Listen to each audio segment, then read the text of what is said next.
ಮುಡಿಯಿಂದ ಅಡಿಯವರೆಗೆ ಅಂತ. ನಾಲ್ಕನೇದ್ ಮೇಲಿನ ಯಾವುದು ಅಲ್ಲ ಅಂತ. ಯಾವ್ದ್ರಿ? ಎಸ್, ಮುಡಿಯಿಂದ ಅಡಿಯ. ಮುಡಿ ಅಂತಂದ್ರೆ ಮುಡಿ ತೆಗೆಯುವ, ಜೌಲ್ ತೆಗೆಯುವ ಅಂತ ಹೇಳ್ತೀವಿ. ಸೊ ಮುಡಿ ಅಂತಂದ್ರೆ ಕೂದಲು ಅಂತ ಅರ್ಥ.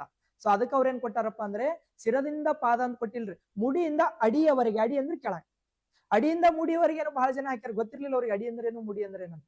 ಸೊ ಹಾಗಾಗಿ ನೀವೇನ್ ಹೇಳ್ಬೇಕ್ರಿ?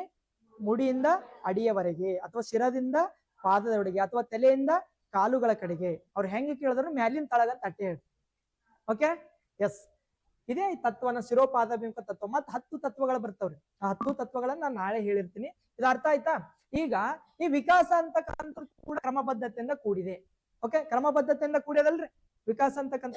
ಹೆಂಗ್ರಿ ಸರ್ ಕ್ರಮಬದ್ಧತೆಯಿಂದ ಕೂಡಿದೆ ಅಂತಂದ್ರೆ, ಈಗ ಮಗು ಹುಟ್ಟಿದ ಕೂಡಲೇನೆ ಇಂಗ್ಲಿಷ್ ಒಳಗೆ ಹಾಯ್ ಮಮ್ಮಿ, ಹಾಯ್ ಪಪ್ಪ ಅಂತ ಅನ್ನೋದು, ಇಂಗ್ಲಿಷ್ನೇ ಮಾತಾಡೋದು, ಅಥವಾ ನಾ ಸ್ಕೂಲಿಗೆ ಹೋಗ್ತೀನಂತ ಸ್ಕೂಲಿಗೆ ಹೋಗೋದು, ಹಿಂಗೆಲ್ಲ ಮಾಡ್ತೇನ್ರಿ?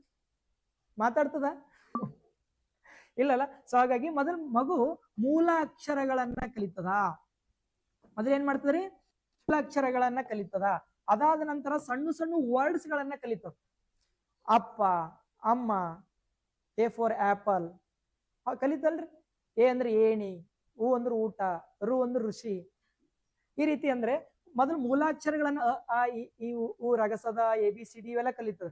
ಅದಾದ ನಂತರ ಶಬ್ದಗಳು ಅಥವಾ ಪದಗಳು, ವರ್ಡ್ಸ್ ಅಂತ ಕರಿತೀವಿ, ಇದನ್ನ ಕಲಿತದ. ಸಣ್ಣ ಸಣ್ಣ ಶಬ್ದಗಳು, ಎರಡೆರಡು ಒಂದು ಅಕ್ಷರಗಳ, ಎರಡೆರಡು ಪದಗಳ ಆಗ್ಲಿ, ಅವುಗಳನ್ನ ಸಣ್ಣ ಸಣ್ಣ ಪದಗಳನ್ನ ಕಲಿತಾ ಹೋಗ್ತದೆ. ಅದಾದ ನಂತರ ಸರಳ ವಾಕ್ಯ, ಸಿಂಪಲ್ ಸೆಂಟೆನ್ಸ್ ಅನ್ನ ಓದ್ತದೆ. ನಾನು ಮನೆಗೆ ಹೋಗುತ್ತೇನೆ, ನಾನು ಶಾಲೆಯಿಂದ ಮನೆಗೆ ಬರುತ್ತೇನೆ,